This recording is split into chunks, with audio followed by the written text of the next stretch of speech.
Hello and welcome to ELA Explained. In this video, we're going to look at two rhetorical devices that can be interpreted very differently, Zeugma and Syllepsis. These terms come from ancient Greek and have similar meanings. Zeugma means joining or yoking, and Syllepsis means taking together. One can find many different and often conflicting definitions of these two terms. And in this video, we're going to look at three approaches to defining Zeugma and Syllepsis. We will start by looking at the definitions found in the Oxford English Dictionary.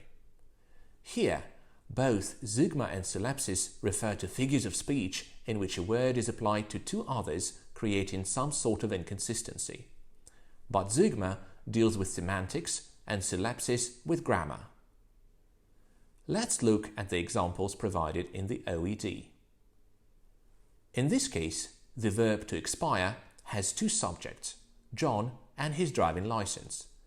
When it refers to a document, the verb to expire means to become invalid, but applied to a person, it means to die. In the second example, the verb form is working also has two subjects, they and it, but grammatically, is working can only be used with it, not they. So, if the first example creates some semantical inconsistency, the second one deals with grammar rather than meaning.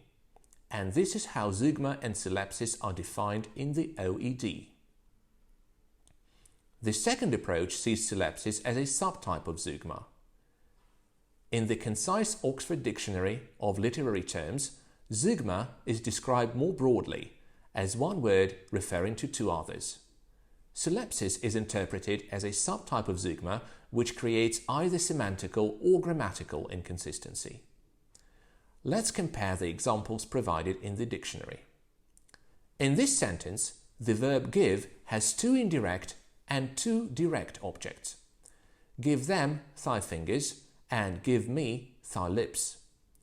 This example is different from the two we have just analyzed because even though the verb give refers to multiple nouns, its meaning remains the same in each case, and there are no issues with grammar. In fact, this can simply be seen as parallelism combined with ellipsis, as it uses similar grammatical structures and omits the word give in the second part. Syllepsis, however, is either semantically illogical or ungrammatical. In this example, the verb works has two subjects, he and I. But while we can say he works his work, we can't really say I works mine. While this example deals with grammatical problems, another example of Syllepsis from the same dictionary is semantically illogical. Here, take refers to two nouns, counsel and tea, but while you take counsel figuratively, you take tea literally. So this approach refers to Zeugma as a general case of one word referring to two others and treats Syllepsis as its subtype which creates semantically illogical or ungrammatical sentences. Some sources, however, do the opposite and classify Zeugma as grammatical Syllepsis, which adds to the confusion surrounding these two terms. In order to avoid such confusion, some authors use only one term, Zeugma. The Oxford Dictionary of American Usage and Style recommends using Zeugma in its broadest sense and not confusing matters by introducing Syllepsis.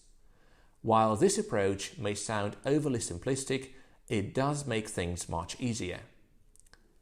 To summarize the three approaches discussed in this video, Zeugma and Syllepsis can be seen as two different devices dealing with either semantically illogical or ungrammatical sentences.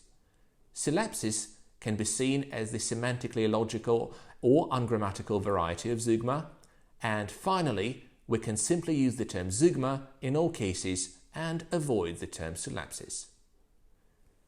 It is important to keep in mind that the dictionaries listed here are used as examples of some of the approaches to defining Zeugma and Syllepsis, not the only sources of information on the topic.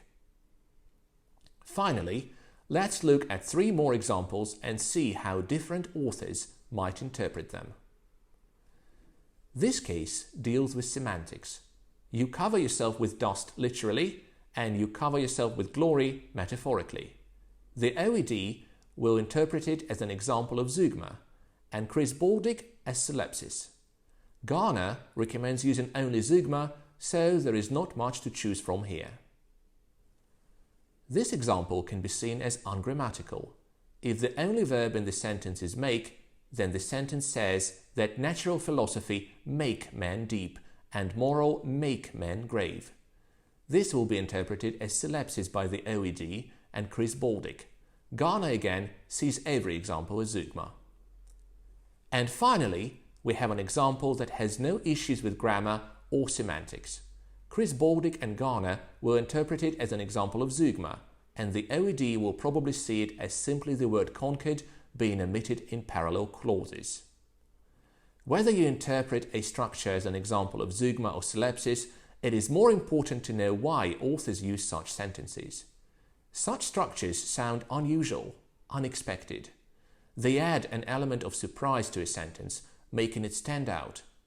Very often, this encourages deeper thinking, causing the reader to reread and analyze the sentence more carefully. Finally, as such structures often combine elements that usually do not appear together, they are often used for humorous effect. I hope you enjoyed this video, and if you did, please give it a like and subscribe to my channel. Thank you for watching, and goodbye.